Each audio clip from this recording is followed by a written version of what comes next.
I watched her walk across that massive Carnegie Hall stage, her emerald dress catching the spotlights, and my heart stopped. Not from pride.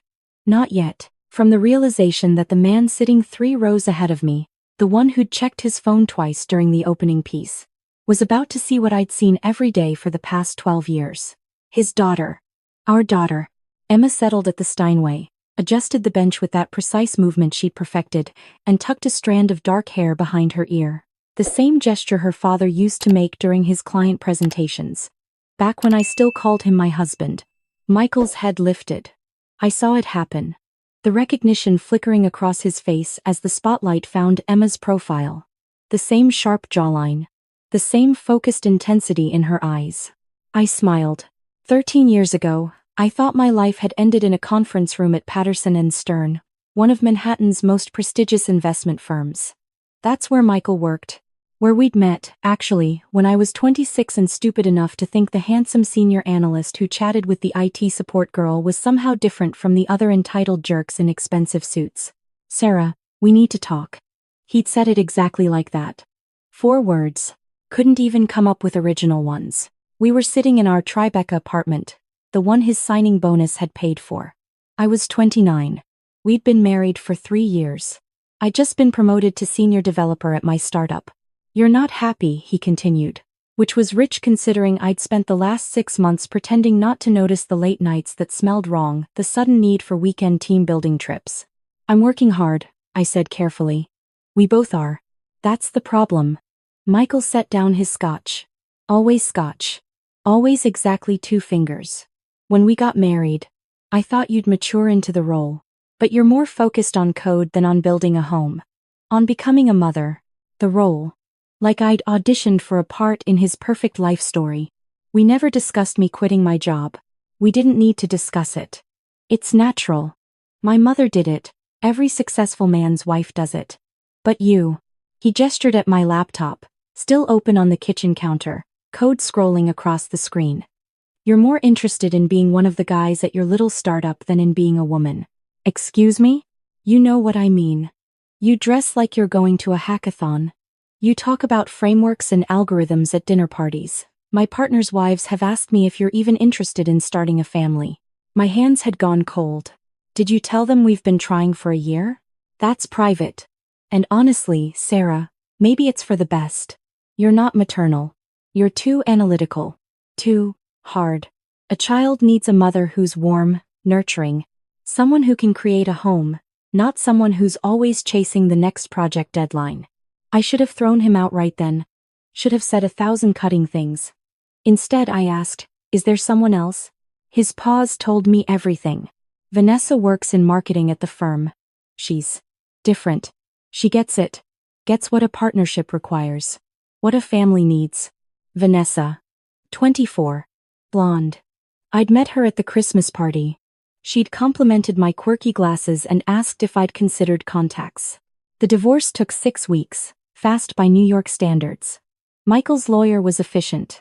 I was too shocked, too hurt to fight. I took what they offered. $30,000. Enough for 6 months' rent and a security deposit. For 7 years of supporting his career, of moving my entire life to New York because his job required it, of learning to cook the meals his clients expected when they came over, of attending every firm function with a smile. His lawyer called it generous given the short marriage and lack of children. My lawyer, who I'd found on Craigslist because I couldn't afford better, told me to take it and move on. I signed the papers in late February. Michael moved in with Vanessa by March. I discovered I was pregnant in the first week of April. The test sat on my bathroom sink for 3 hours before I could move. The second line had appeared almost instantly, mocking everything Michael had said. Not maternal. Too hard. Unable to create a family. I was 9 weeks along. The timing meant I'd gotten pregnant right before he'd asked for the divorce. While he was already sleeping with Vanessa. While he was telling me I wasn't woman enough to be a mother. I called my best friend Julia at 2 in the morning. "Tell him," she said immediately. "Child support. He owes you." He said I wasn't fit to be a mother. He's an asshole. He doesn't get to make that call. But he did, didn't he? He'd already made it. Had looked at me and decided I was too focused. Too career-driven, too masculine to ever be what a child needed. I thought about calling him for exactly 3 days. Then I thought about Vanessa answering his phone. About him looking at her soft cardigans and her Pinterest boards full of nursery designs and realizing he'd made the right choice leaving me. About proving him right by failing at the one thing he said I couldn't do. So I didn't call. Instead, I moved to a studio in Washington Heights, a 5th-floor walk-up with radiator heat and a shower that only worked if you turned it exactly right. It cost $1,800 a month, which meant I had about 8 months of rent left from the settlement if I was careful. I couldn't do my startup job pregnant and then with a newborn, not with the hours they required. So I quit and learned to freelance, taking any coding project I could find. Built websites for local businesses, fixed bugs for companies too cheap to hire full-time developers. Learned JavaScript at 2 a.m. while my stomach cramped and my back ached. Emma was born on a Tuesday in November. 7 pounds, 3 ounces. Dark eyes like her father. Determined fists like, well, maybe like me. The hospital social worker asked about the father 3 times. Not in the picture, I said, which was technically true. There are resources, programs. You don't have to do this alone. But I did. Because the alternative was calling Michael and hearing him say, I told you so. Watching him take my daughter and give her to Vanessa to raise properly. To raise warm and feminine and everything I supposedly wasn't. The first year was a blur of feeding schedules and freelance deadlines. I coded with Emma strapped to my chest in a carrier. Took client calls while bouncing her on my hip. Learned that you could absolutely debug a payment gateway while running on 3 hours of sleep. You just had to be very, very careful about testing. Mrs. Chen next door watched Emma sometimes, in exchange for me fixing her computer and teaching her grandson how to code. It was enough. Emma was 18 months old when I noticed the piano thing. Mrs. Chen had an old upright in her apartment. Her late husband had played. Emma had wandered over during one of our babysitting exchanges and pressed a key. Just one. Middle C. Then she'd pressed it again. And again. Different pressures. Listening to how the sound changed. She has ear, Mrs. Chen said, in her precise English. My husband, he had ear too. Very rare. I didn't know what that meant. I was too busy trying to land a contract with a mid-size company that would mean steady income for 6 months. But Emma kept gravitating to that piano. By 2, she could pick out Twinkle Twinkle Little Star by ear. By 3, she was creating her own melodies, little compositions that actually had structure. You need teacher, Mrs. Chen said firmly. Cannot waste this. Piano teachers in New York City cost money I didn't have. But Mrs. Chen knew someone, a retired Juilliard professor named Victor who took 1 student at a time, usually scholarship kids with extraordinary talent. He is difficult man, Mrs. Chen warned. But if he take her, she learn real music. Victor lived in a rent-controlled apartment in the village, crammed floor to ceiling with scores and recordings. He was 76, temperamental, and spent the first lesson barely looking at Emma. Play, he said, gesturing at his grand piano. Emma, 4 years old, climbed onto the bench and played the little piece she'd composed, the one about the pigeons on our fire escape. Victor listened with his eyes closed. When she finished, he was quiet for a long time. Tuesdays and Thursdays, he said finally. 4 o'clock. Do not be late. She will work. I can't afford. I did not ask about money. I asked about commitment. Can you commit to bringing her twice a week for the next 10 years? I looked at Emma, at her small hands still resting on the keys, at the expression of complete absorption on her face. Yes, I said. That's how we did it. I coded during her school hours and her practice hours. Took overnight contracts when I could find them. Built a reputation as the developer who never missed a deadline. Who could fix anything. Who was somehow always available. I was available because I had no life beyond Emma and work. No friends except Julia, who I saw maybe twice a year. No dates. No hobbies. Just code and piano lessons and packing lunches and the steady, relentless grind of single parenthood in the most expensive city in America. By the time Emma was 8, Victor said she was ready for competitions. Small ones first.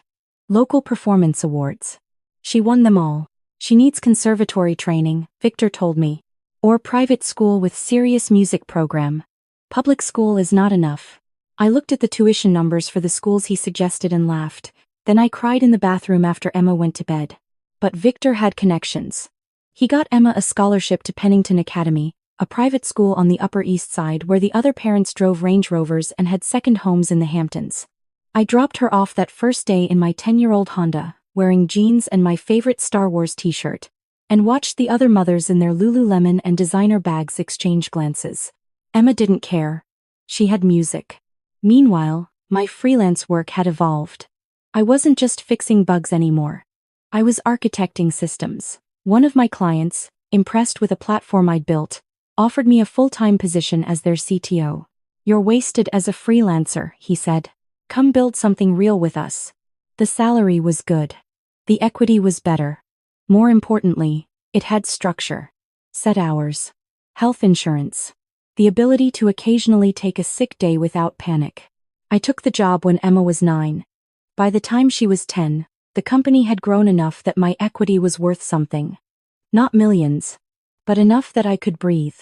Enough that I could say yes when Victor told me Emma needed a better piano. Enough that when Emma, at 11, came home and said she'd been invited to perform at a young artist showcase, I could say yes without checking my bank account first. That showcase changed everything. A video of Emma's performance went viral. 11 years old, playing Rachmaninoff like she'd lived 3 lifetimes. The comments called her a prodigy, a genius, the next great American pianist. The invitations started coming. Competitions, performances, masterclasses with legends, and then, 6 months after her 12th birthday, the email from Carnegie Hall. Not the main stage, the Weil Recital Hall, the smaller venue, but still Carnegie Hall. Still the name that meant you'd made it. "You realize what this is?" Victor said, and for the first time in 8 years, I saw tears in his eyes. "I have taught for 50 years. I have had students at Carnegie before, but never like this. Never at 12. The concert was scheduled for a Thursday evening in October. The reviews started appearing a week before, anticipating the performance. Child prodigy tackles ambitious program at Carnegie Hall. Young pianist Emma Reeves. The next great American talent? I sent the links to my mother in Ohio, who I'd barely spoken to since the divorce. She called me crying. "I'm so proud of you," she said. "It's Emma. I'm proud of both of you. What you did. Alone. I'm sorry I wasn't there. You offered." I said no. I should have insisted. I bought a new dress for the concert. Dark blue, professional, the kind of thing that would fit in with the Carnegie Hall crowd. I'd learned, over the years at Pennington events, how to look the part. How to blend with the women who had always had money, even though I could still only fake it. Emma's dress was emerald green. She'd chosen it herself, saying it reminded her of the piano's felt hammers. The Thursday of the concert, I took the afternoon off work, helped Emma with her hair, made her eat something even though she was too nervous. Victor met us at the stage door, dressed in the only suit I'd ever seen him wear. "Are you ready?" he asked Emma. "I think so." "Good. Because you will be brilliant. You have done the work. Now you share it." We took our seats 40 minutes before the performance. The hall was filling steadily. Well-dressed crowds, the kind of people who knew about music, who came to Carnegie Hall regularly. I was scanning the program, pretending to read the notes about Emma's pieces, when I saw him. 3 rows ahead. Aisle seat. The same profile I'd memorized 13 years ago, though his hair was grayer now. Thinner. Michael. My hands went numb. The program slipped from my fingers. He was alone. Checking his phone. Looking vaguely bored, like someone who'd gotten the tickets from a client and felt obligated to attend. I watched him through the opening pieces, barely breathing. He looked older. Tired. The confidence that had once seemed attractive now just looked like exhaustion. He didn't know. Had no idea. Probably didn't even register the performer's name. Emma Reeves. Not Emma Patterson. I'd given her my maiden name on the birth certificate. One final quiet rebellion. Then the lights dimmed for the final piece. Emma's moment. The Rachmaninoff Concerto. No. 2. Just the first movement, but still, the piece that had made her reputation. She walked out, and I stopped breathing. Michael's head came up. I saw it. The sudden attention. The focus. Emma sat. Adjusted the bench. Tucked her hair. That gesture. The spotlight caught her face as she looked up at the conductor. Michael went rigid. Emma played like she'd been born to that piano. Every note perfect, every phrase shaped with the maturity of someone 3 times her age. The music poured out of her, filled the hall, and I watched Michael stare at her like he'd seen a ghost. The audience erupted when she finished. Standing ovation. Victor was crying openly. I was crying. Emma bowed, smiled, and walked off stage. The reception was in the hall's lobby. Donors, press, music teachers, proud parents. Emma was surrounded immediately, Victor at her elbow fielding questions. I hung back, getting champagne I didn't want, watching my daughter shine. Excuse me. I turned. Michael stood 3 feet away, his face white. I'm sorry, the performer. Emma Reeves. Is she your daughter? My mouth went dry. Yes. She's incredibly talented. Thank you. He was still staring toward Emma, his expression strange. It's just, she looks exactly like. I mean, the resemblance is striking. To someone I used to know. Really? I kept my voice light. That's interesting. I'm sorry, this is inappropriate. I'm Michael Patterson. I had to say something. She has a real gift. Sarah Reeves, I said, watching him carefully. Though I used to be Sarah Patterson. The recognition hit him like a physical blow. His face went from white to gray. Sarah? What? Hello. Michael. But. Is she? Emma appeared at my elbow, still flushed from performing.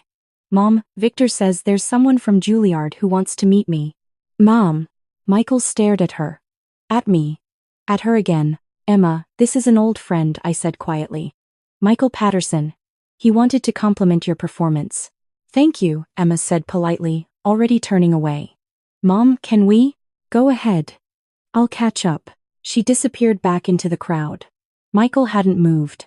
13, he said finally. She's 13, 12, almost 13. And you were pregnant when we signed the papers. 9 weeks along. Found out 2 weeks later. Why didn't you tell me? I looked at him then, really looked at him. Saw the same man who'd told me I wasn't woman enough to be a mother. Who'd said I was too hard, too analytical, too focused on my career to ever create a real family. You'd already decided I'd be a terrible mother, I said quietly. I figured you didn't need to know you were wrong.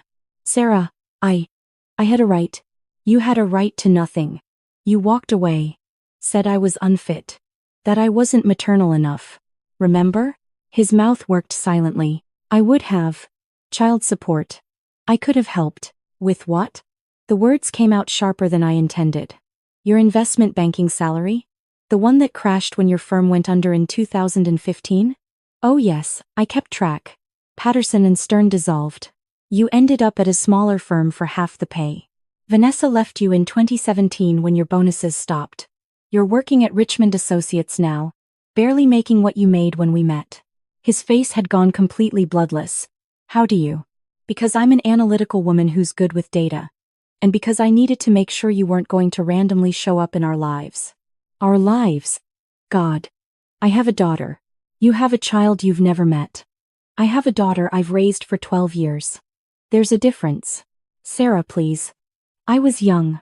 Stupid. I said terrible things, but she deserves exactly what she's had. A mother who believed in her. A teacher who saw her talent. A chance to become who she is without someone telling her she has to be softer, more feminine, more focused on being someone's daughter than on being her own person. That's not fair. No? You told me I dressed wrong. Talked wrong. Thought wrong. That I'd never be a good mother because I cared more about my career than creating a home. Look at her. Michael. I gestured toward Emma, who was laughing at something Victor had said. Look at what your unfit ex-wife raised. Alone. While running a company and teaching her that women can be anything they want to be. A company? I'm CTO of Axis Dev. We're going public next year. The stock options I've been building since Emma was 9 are going to put her through any college she wants. Any conservatory. Without owing anything to anyone. His eyes had gone distant. Calculating. I recognized the expression. The same one he used to get during quarterly reviews. Don't, I said coldly. Don't even think about it. About rights or claims or suddenly being interested in fatherhood now that she's successful. I'm her father. You're a man who walked away from her mother without looking back. There's a difference. Legally, her birth certificate lists father as unknown. Legally, I filed taxes as head of household with one dependent for 12 years. Legally, you have nothing, and if you try to change that, I stepped closer, dropped my voice. I have documentation of everything. Your words. Your reasons for leaving. Your conviction that I'd be a terrible parent. I've kept every email, every text. The divorce papers where your lawyer argued I shouldn't get more because we had no children. I will bury you in a custody fight you can't afford, and don't want. You think I'd hurt her? I think you'd try to control her. Mold her into something more comfortable for you. Make her softer, more pliant. Tell her she should be more grateful, more feminine. And I won't let you do to her what you tried to do to me. We stood there, silent in the middle of the crowded lobby. Around us, people celebrated. My daughter's triumph. My victory, though no one else knew it. I'm sorry, Michael said finally. For what I said. For leaving like that. You were right. About all of it, I know. Can I at least know her name? Really? Emma Reeves. She's 12. She likes Rachmaninoff and Korean BBQ and terrible superhero movies. She wants to study at Juilliard after high school. She's brilliant and kind and works harder than anyone I've ever met. And she's never once asked about her father, because I made sure she knew she was enough exactly as she is. His eyes were wet. You did better than I ever could have. Yes. I did. Emma reappeared then, tugging at my arm. Mom, we have to go to the after party. Victor says it's tradition. Of course, baby. Let's go. I turned away from Michael without another word. Emma's hand in mine, Victor walking beside us, talking about how proud he was, how she'd played with such maturity. Behind us, I heard Michael call my name. Once. Quietly. I didn't turn around. We stepped out onto 57th Street, the October air cool and perfect. Emma was chattering about the performance, about what pieces she wanted to learn next, about whether she'd played the third movement transition too quickly. You were perfect, I told her. Every single note. Really? Really? She squeezed my hand. Thanks for being here. For everything. Nowhere else I'd rather be. That was true. Absolutely true. This moment, this night, this daughter who existed because I'd refused to believe I was what one man had said I was. The after-party was at a restaurant near Lincoln Center. Music students and teachers and proud parents. Emma held court like a seasoned professional, answering questions about her technique, her inspirations, her practice schedule. Victor pulled me aside. That man at the concert. The one you spoke with. I saw his face during the performance. He knew her. Her father. Ah. He has regrets, I think. He has nothing. We have everything. Victor smiled. This is true. You have raised not just talented girl, but good person. This is harder than raising talent. You helped. I taught music. You taught life. Not same thing. Julia arrived near the end of the party, breathless and apologetic. I'm so sorry I missed it. The trial ran late. But I saw the reviews already. Emma, you're going to be famous. Emma laughed. Victor says fame means nothing. The work is what matters. Victor is a wise man. We stayed until nearly midnight, then caught a cab back uptown. Emma fell asleep against my shoulder in the back seat, exhausted and happy. I looked out at the city lights, at the life I'd built from nothing but stubbornness and spite and a desperate need to prove one person wrong. Except it hadn't been about him in the end. It had stopped being about Michael somewhere around Emma's first piano competition, when she'd played through a mistake without stopping and finished with tears streaming down her face and told me she'd failed. You got back up, I'd told her then. You kept playing. That's not failure. That's being a musician. She'd learned that from me. Not the music, but the getting back up, the keeping going, the refusing to believe the story someone else told about who you were supposed to be. I'd learned it from her too. My phone buzzed. A text from a number I didn't recognize. Please let me be part of her life. I'll do whatever you want. I just want to know her. I stared at it for a long time. Thought about Emma's face when she played. About the life we'd built together. About whether there was room for him in it now, after all this time. Then I thought about what he'd said 13 years ago. Not maternal. Too focused. Not woman enough. I deleted the message without responding. Emma stirred against my shoulder. Are we home? Almost, baby. Tonight was perfect. It really was. And it had been. Every note.